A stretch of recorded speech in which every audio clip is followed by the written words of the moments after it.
Guys, Taylor Swift's Bejeweled music video. Can we talk about it? It is full of all the Easter eggs we could ever want and more. Probably more than anyone will ever be able to decode.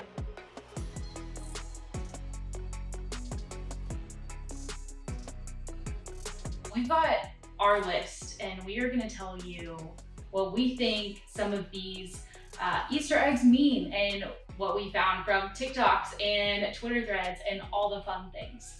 Got a lot to unpack today. Lots of Easter eggs. We're gonna crack them all. The first one of the music video that we see is the very first opening song. It's Enchanted. Starting off from very first note of the music video, we're talking about Speak Now's coming next. And that's what we see is a continuous theme within the whole video is Taylor's dropping all the hints on which albums are coming next. Not only is Enchanted the violin intro, which we all know is off of Speak Now from 2010. You know, everyone wants to know what re-recording is next. Clearly it is Speak Now. We will convince you of it throughout this video. Also, we see the Haim sisters in the beginning, and Taylor said on Jimmy Fallon before the music video dropped that this was a sort of Cinderella story-esque music video that she came up with. We all know that Cinderella originally has two stepsisters. However, in this music video, Taylor has three. Speak Now is Taylor's third album, so 3 sisters, 3 albums.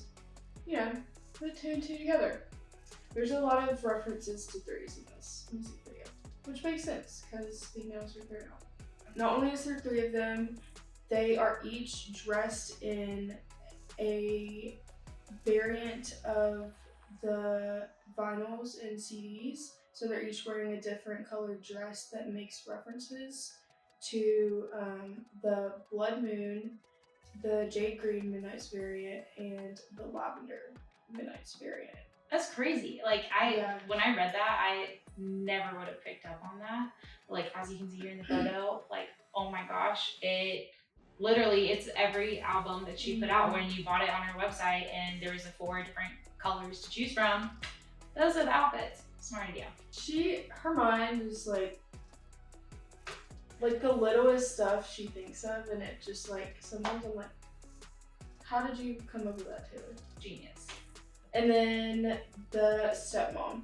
So Laura Dern, who's incredible, is the stepmom, the evil stepmom, in the little intro. And she has a line that she says to Taylor, and she says, "Speak not."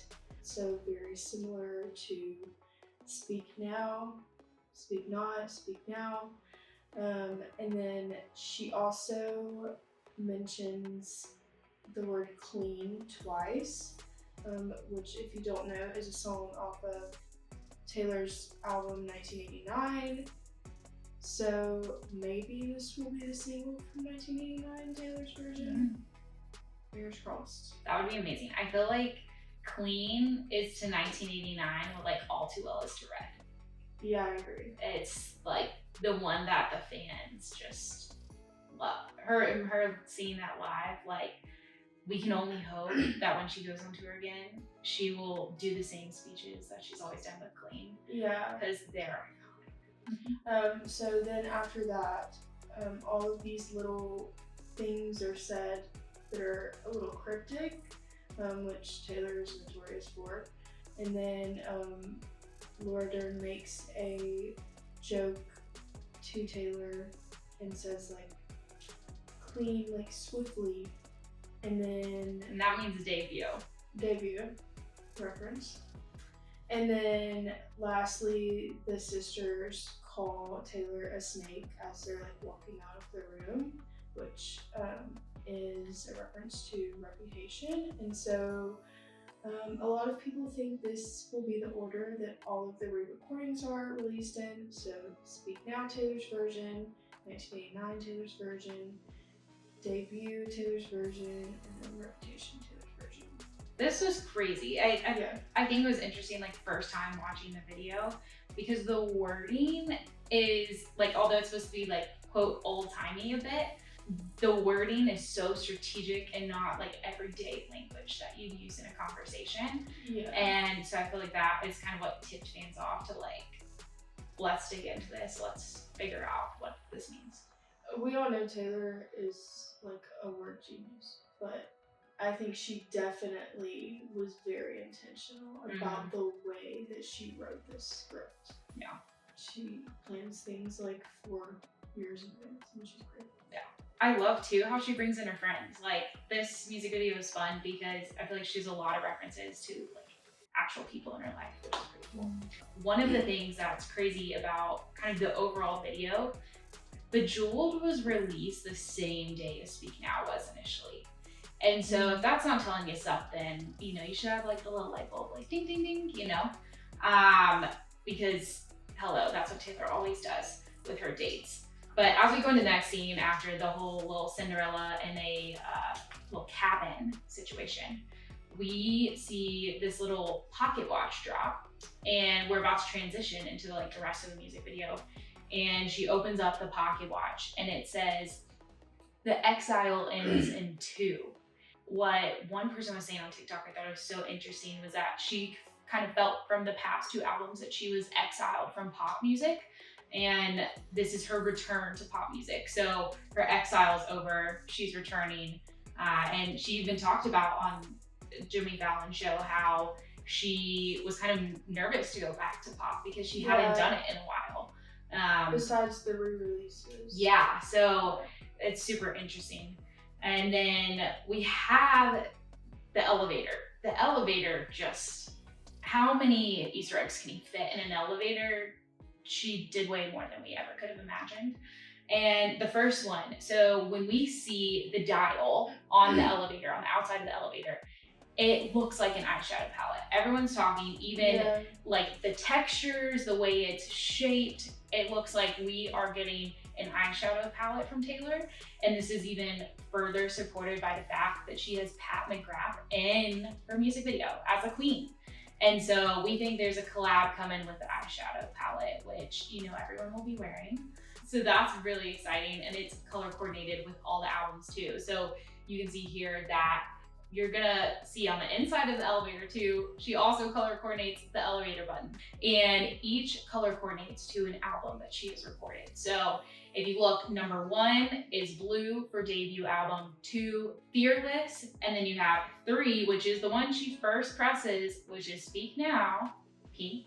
And then we go 4 is red, album red, 5, 1989 is blue, 6, Reputation is black, 7, Pink is Lover, and then 8, Folklore is gray, 9, Evermore is beige, 10 is Fearless, Taylor's version, yellow, and then we have 11, which was red, Taylor's version, red, and then we hit 12, which is Midnight's, which is black. The last button on the elevator is 13, and that's purple, which means Speak Now, Taylor's version.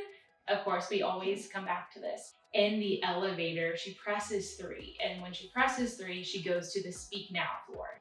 So on the Speak Now floor, one of the biggest Easter eggs is she has on these jeweled earrings that are 2 stones, and on the stones, the top is red, which is the era she's just left, and the bottom is purple. So she's going to Speak Now, Taylor's version.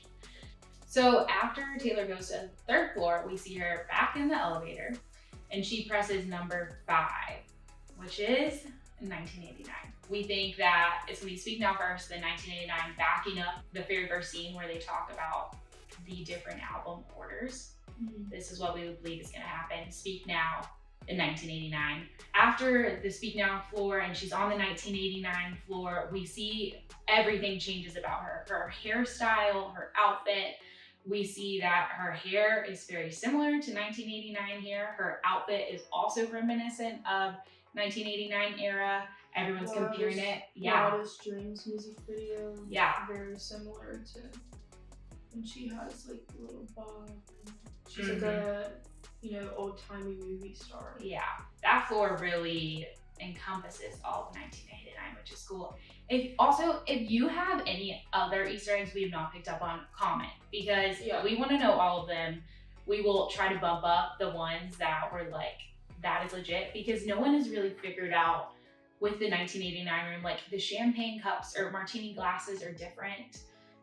There's a few different things that we all think they're Easter eggs, but we don't know how. So if you have a clue, comment. I did see one reference to where she like sticks her leg out. It's like the same pose that she does in the Blank Space music video. Kind of a stretch.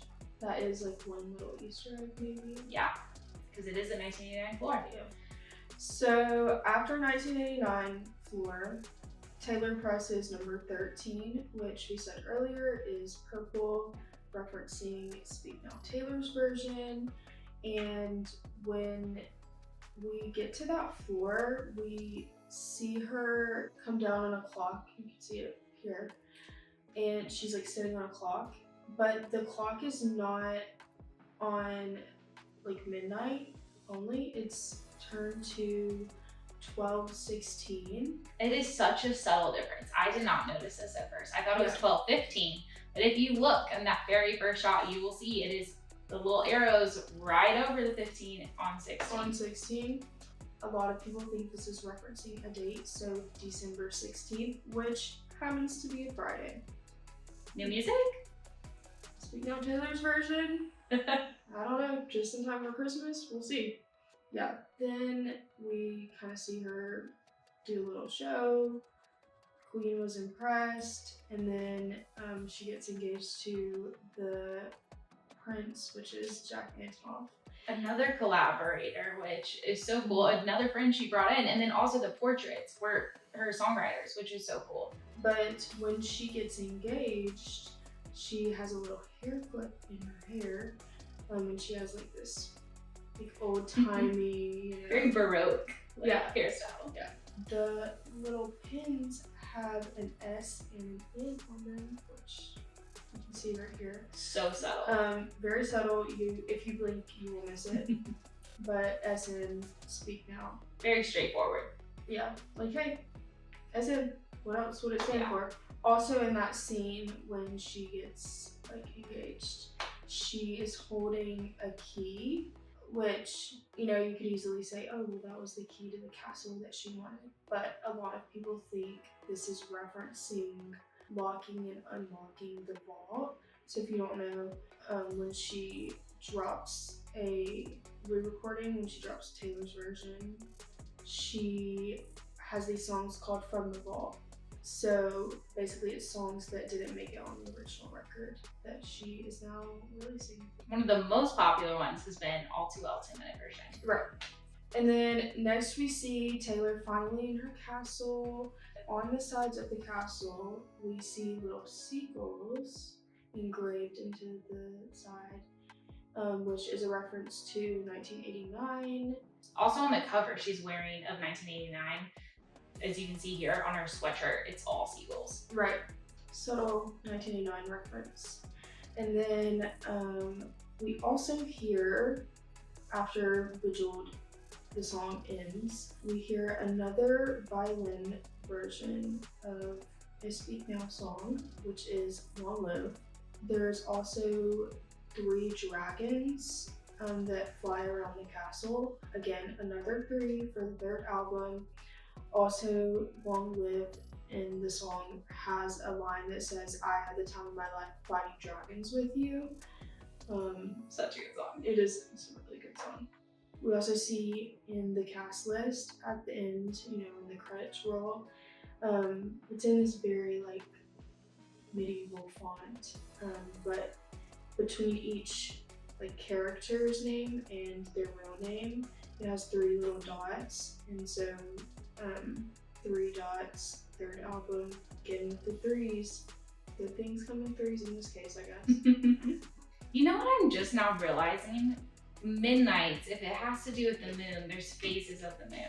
Now we're seeing, you know, with the different colors of the albums, with, you know, one of my predictions that's coming up is that, like, why did she release this 3 AM version 3 hours after the normal version? Mm-hmm. Because, you know, that doesn't happen in music. It's, you know, usually deluxe or a far while out. My theory is that she also, I don't know exactly how, but if all of this is a clock, the merch in the store was a clock, I think there's going to be also a 6 a.m., 8 a.m., or 6 p.m., 8 p.m. because she's hitting all the like 4 corners of the clock.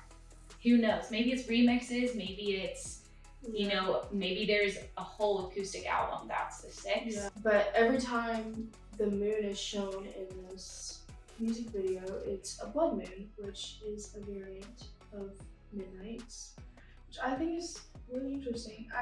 She thinks of every little thing.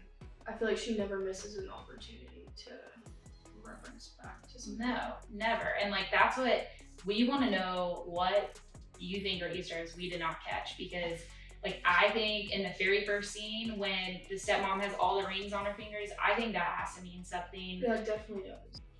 I think there's a deeper meaning to the glasses. Yeah. Like the martini glasses. There's something there that I just feel like people haven't figured out. Mm-hmm. I agree. Also, like when she first goes to the Speak Now floor, people were saying, when all the like jewels stick to her and she gets the bracelet, people were saying that the bracelet on her website that she released, so she released a bracelet before Midnight's came out there, and it has all these different jewels on it. The one that she gets in the video looks very similar to one that she had in her merch. It's also the exact order of the jewels is the same as the elevator. The elevator one's like all the same. She's stuck with this. The same colors. Yeah.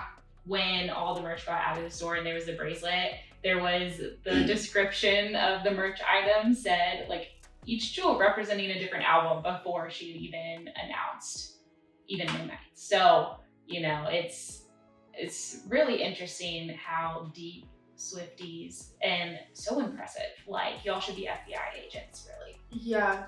If you're a Swiftie and you like the time and energy to decode everything, like you're a soldier.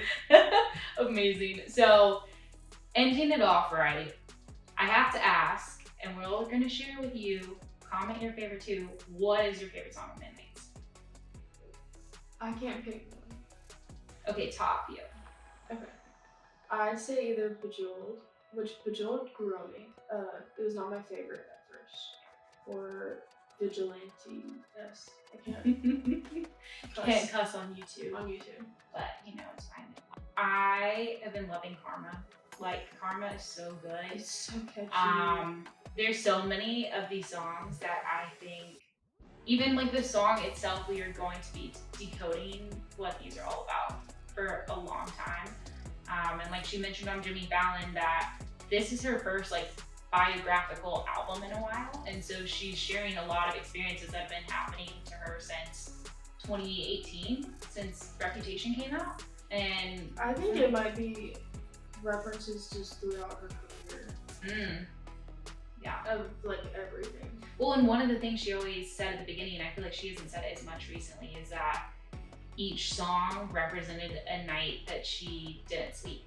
A sleepless night. Yeah, sleepless night. So it's interesting when you view it that way of like, okay, what were the most, I can't think of a better word, but like traumatic nights of her life. Right. These are what she wrote songs about, and that's why it feels so like vulnerable and emotional. Mm-hmm. I also really like in this album that you can even hear references to past albums in the music. Yeah. So like Vigilante, yes, like very Reputation, Bejeweled, kind of reminds me of Lover.